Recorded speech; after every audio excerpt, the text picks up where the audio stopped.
Arestado ang isang lalaki matapos umanong karnapin ang sinakyan niyang taxi sa Quezon City. Paliwanag ng suspect, hihiramin lang sana niya ang sasakyan. May unang balita si James Agustin. Inaresto ng pulisya ang 44 anyos na lalaki na ng karnap sa sinakyan niyang taxi sa Cubao, Quezon City kahapon. Ayon sa biktimang taxi driver, pinara siya ng lalaki sa Mindanao Avenue at nagpapahatid sa Cubao. Nagsabi pa raw ito na daraanan muna ang pinsang babae. Tatlong kanto, sir, pinaglilikuan ko.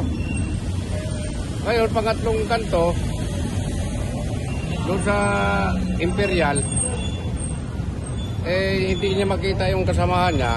Sabi niya, sige, dito na lang ako. Dito, humugot. Akala ko, hugot ng, pitaka, magbabayad na.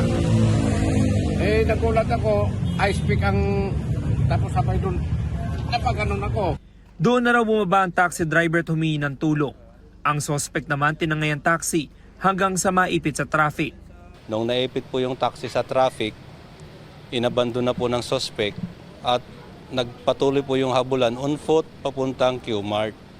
So happy naman po, meron tayong pulis sa Q-Mart. Nagtamo ang suspect ng ilang galos matapos suntukin daw ng ilang humabol sa kanya.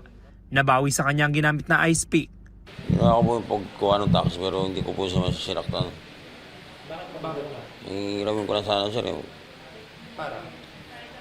Problema po, pinababa ko po siya ng maayos tapos pinakuha ko sa kanya gamit yung cellphone sa pera niya, pinakuha ko sa kanya bago siya bumaba.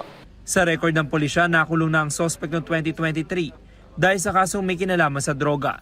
Ngayon, sinampahan naman siya ng reklamong paglabag sa new anti-carnapping law. Ito ang unang balita.